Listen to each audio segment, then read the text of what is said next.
Le HK416F est le nouveau fusil d'assaut de l'armée française. Alors, on parle aussi de l'arme individuelle du futur, donc l'AIF. Alors, c'est un nom qui désigne l'opération d'armement, c'est-à-dire l'opération dans laquelle l'armée de terre et la DGA travaillent. Et c'est aussi le nom qui nous a permis de désigner l'arme avant que le marché d'acquisition soit attribué à la société Éclair et Corps. Planche suivante. Donc, par cette planche, moi, ce que je voudrais souligner, c'est l'implication des armées dans l'opération et dès le début du programme. Donc ça, c'est une chose importante pour la cohérence d'ensemble et pour être sûr que le produit final qui va être livré aux forces répondra le mieux possible aux besoins qui a été exprimés initialement. Ensuite, je voulais aussi insister sur le fait que les armées ont été associées à toute la phase contractuelle, donc toute l'acquisition qui est le cœur de métier de la DGA.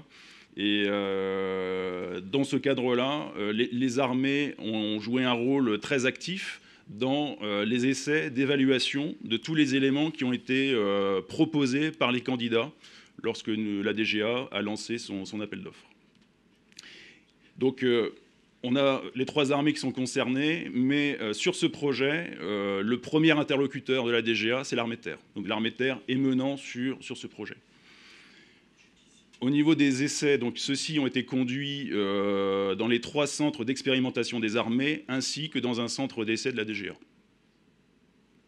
Et je voulais enfin attirer votre attention sur la nécessité de travailler en équipe intégrée, c'est-à-dire l'équipe projet de la DGA, avec les gens de l'armée de terre, donc l'officier de programme, l'officier de marque, l'officier de soutien. Tout ça, ça forme un ensemble cohérent et ça permet d'accompagner l'avancement du projet. Et ce rôle de l'équipe intégrée, il est nécessaire et il intervient tout au long du cycle de vie du système d'armes. Donc, c'est-à-dire à partir du moment où on en fait l'acquisition jusqu'au retrait de service. Planche suivante. Donc, pour ce qui concerne l'évaluation de l'AIF, je vais vous donner quelques chiffres. Tout d'abord, 1 an, c'est-à-dire c'est la durée totale des essais d'évaluation qui ont concerné 5 armes différentes. C'est-à-dire que quand on a eu l'appel d'offres, on a 5 candidats qui nous ont transmis leurs éléments, et donc l'évaluation a porté sur 5 armes différentes. Ensuite, on a eu un total de 860 000 munitions de tirées pour justement parvenir à caractériser l'ensemble des performances qui étaient demandées.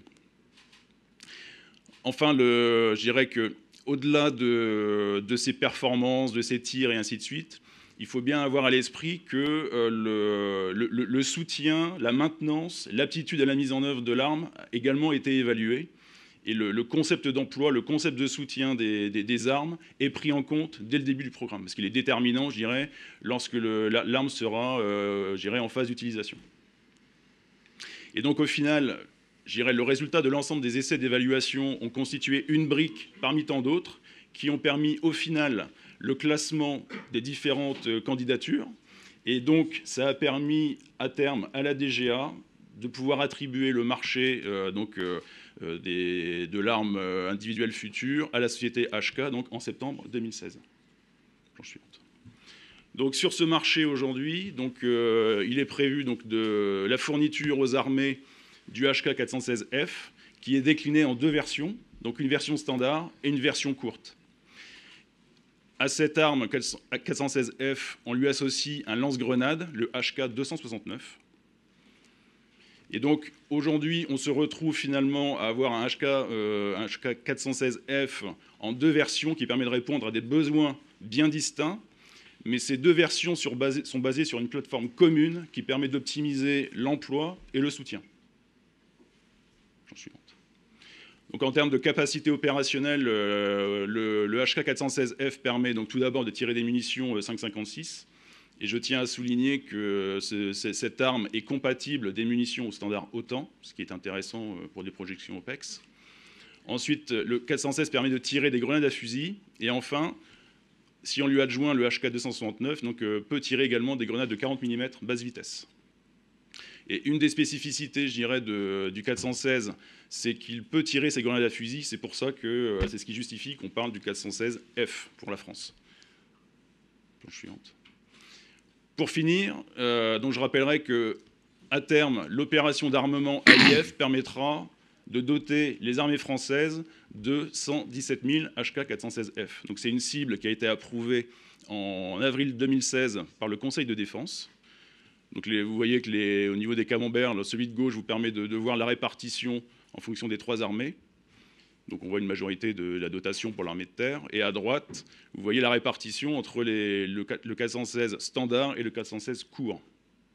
Et enfin, comme ça a été rappelé par l'amiral, donc aujourd'hui le projet de loi de finances en termes de commandes sur 2018, donc c'est 8 000 commandes, 8 000 livraisons prévues. Et donc en 2017, il a été commandé 13 340 fusils, et avec une livraison effectivement de 5 340 fusils.